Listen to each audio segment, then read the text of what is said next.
Hello guys, in this video I am going to show you how to start the read aloud function while you are reading the Bible on the Bible application.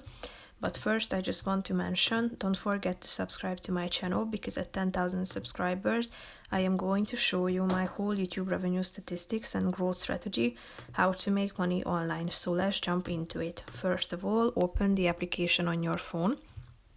After that, you should tap on the Bible button down below, which is the second option. Here you can find the Bible. So if you want to use the read aloud function, just simply tap on this play button down below in the middle. Chapter 13. Now before the feast of the So that's how you can use the read aloud function. If you want to change the volume or just proceed, tap on this speaker button at the top of the screen, and Passover, then you will be able to